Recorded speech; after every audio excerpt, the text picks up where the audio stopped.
Hello students, welcome to this particular lesson where we are interested in studying the structure and function of the female reproductive system. And this is it.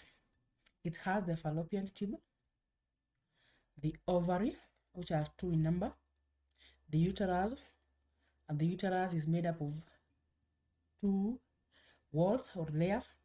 We have the inner or most, which is the endometrium, and then we have the myometrium. Below it is the cervix, and then we have the vagina. So let us look at the function, structure and function of each part. So we have the ovaries in the first place, and these are two oval cream colored structures found in the lower abdomen below the kidneys. They produce the ova and the female hormones, and it is supplied by the ovarian artery and removed by the ovarian vein. So that means the artery supplies oxygenated blood, and ovarian vein removes the deoxygenated blood, which contains also some nitrogenous wastes and other waste products of metabolism. And the oviduct, on the other hand, is two, and these are tubes, and they conduct the ova produced by the ovaries to the uterus. So when the ova is produced by the ovary here, the fallopian tube or the oviduct carries the ovum up to the uterus. Then it is lined with cilia that waft the egg towards the uterus. So this fallopian tube has some hairs that sweeps the egg towards the uterus. And also the contraction of smooth muscles aid in the movement of the ovum. So we have three types of muscle actually. The smooth muscle, which are found in all tubular organs. We have the skeletal muscles, and then we have the cardiac muscles, which are located in the heart. So there are two factors that aid in the movement of the egg from the towards the ovary, the uterus. We have the cilia and the contraction of the smooth muscles. Fertilization occurs in the upper part of the oviduct. Uterus is the hollowest muscular organ found in the lower abdomen, and the embryo develops inside the uterus. The innermost uterine wall is lined by endometrium for nourishment and implantation of the embryo at its initial stages. So implantation is the attachment of the embryo into the wall of the uterus so that it can continue developing. And from there, it also obtains all the nourishment, or anything that it requires for survival is provided by the endometrium. The myometrium contains smooth muscle that contract and relax during labor to push the baby out of the, or to push the fetus out of the uterus. The cervix contains a ring of muscles separating the uterus from the vagina. It also secretes a plug of mucus, preventing entry of pathogens into the uterus during pregnancy. So these pathogens are likely to bring infections to the mother and even to the fetus.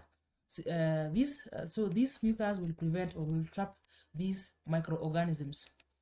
Vagina, on the other hand, is also the copulatory or the birth canal. This is the opening that releases the baby out, and it is also the copulatory part, meaning this is the point where the sperms are deposited. And it is a tube that opens to the outside at a point called vulva.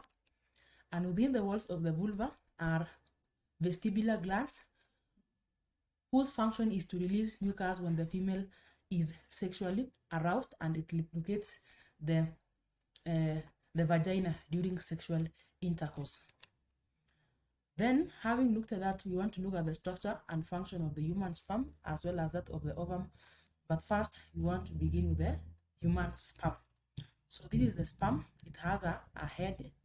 Within the head is the a large nucleus, and at the tip of the head is the acrosome.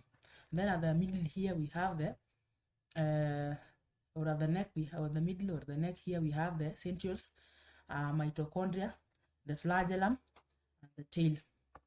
So the head has a large nucleus carrying genetic material which is haploid. Remember, we said human beings have 46 sets of chromosomes, or 46 chromosomes, and 23 is obtained from the father, the other 23 from the mother. That is why you are seeing this sperm from the is a haploid in nature.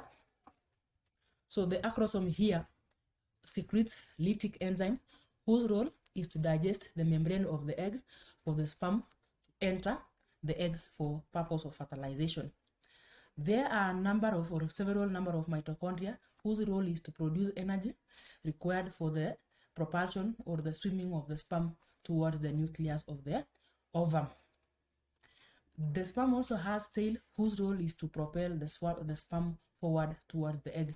And then here we have the centrioles whose role is to aid in formation of cilia and flagella, or this case it is in flagella in cells that is having them. So it is responsible for the formation of flagella or flagellum.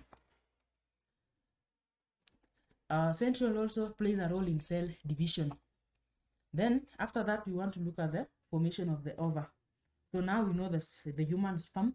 How about the ova? So the process of egg formation starts in the ovary of the fetus even before birth, even before a girl is born.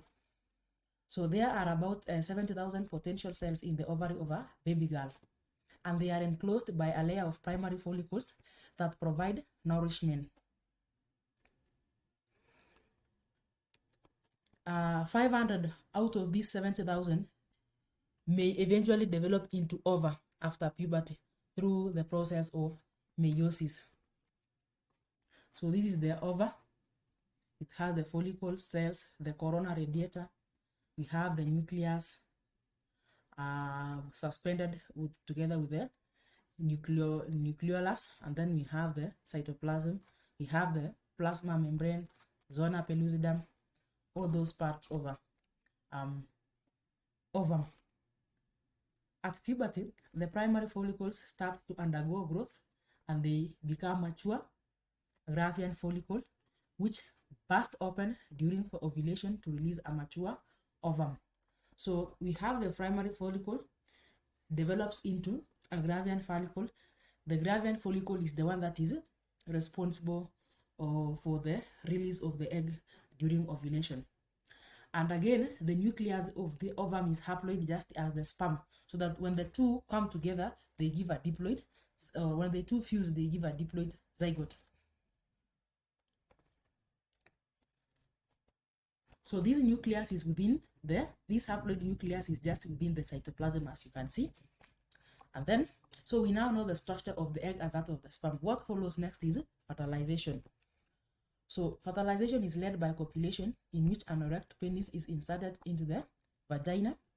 That leads to deposition of semen, and inside this semen is thousands of sperms which swim through the female's genital tract to the upper part of the aqueduct where fertilization will take place. What happens there is that the head of the sperm penetrates the egg, and at that time the acrosome releases the lytic enzyme to dissolve or to digest the egg membrane so that the head can penetrate. And definitely the tail is left behind. What happens there is that the sperm nucleus is going to fuse with that of the ovum and a diploid zygote, because we have a nucleus of the ovum being haploid and the nucleus of the sperm being haploid. So n plus n becomes 2n, which we are saying it is a diploid. So after fertilization, a membrane forms around the zygote that prevents other sperms from penetrating the zygote. So that is, after fertilization has occurred, we can have these identical twins being formed, whereby we can have one egg being fertilized or being split, one fertilized egg being split and develops into two babies with exactly the same genetic information. So these individuals look alike. You cannot even be able to tell the other who is who between the two. Then we have the fraternal twins, which are dizygotic. These in cases, the two eggs are fertilized by two different sperms, and of course they produce, it results in two genetically different children, because these are two eggs, and meaning being fertilized by two different sperms, because one sperm cannot fertilize two eggs at the same time. Then after now that we have known if the egg has been fertilized, what happens to that egg? It is not going to stay for long in the oviduct. It has to be implanted in the uterus. So what is implantation process?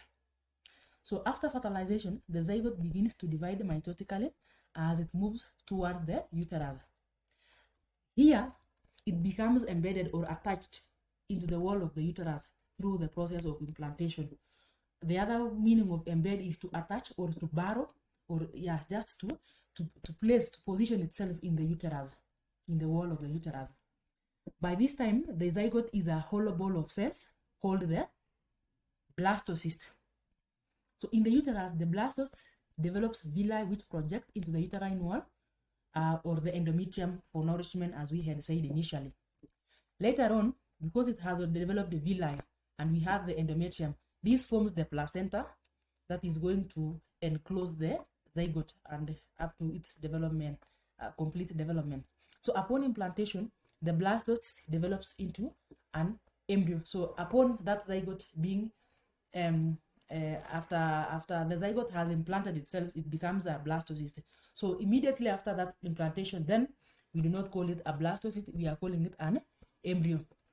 So occasionally the zygote, or in some situation, the zygote fails to move down the oviduct to the uterus. Instead, it gets implanted in the wall of the oviduct, and this condition is called ectopic pregnancy, and it is fatal and has to be surgically removed. It is very dangerous because the zygote is growing and the oviduct, it does not have the capacity to expand or even to accommodate the zygote. So it is not even adapted. The zygote is not adapted, does not have the adaptations to accommodate the growth of a zygote into a fetus or an embryo. So that means it has to be removed. So this is what we are calling implantation. We have egg production here by the ovary. So the egg is being released, then it goes to the oviduct. We have ovulation. The egg travels to the oviduct, it meets with the sperm. Fertilization takes place on the upper part of the oviduct, and then it has to move from there. It is being wafted by the cilia here in the oviduct, and even with the aid of the contraction of the smooth muscles, all the way to the uterus for implantation in the endometrium. So as it is moving here, it is usually a mass of 8 cells. It is a mass of cells. This is morula, contains 16 cells. So we are done with that discussion. Just complete this assignment, and I think it will assist you in understanding. Have a nice time.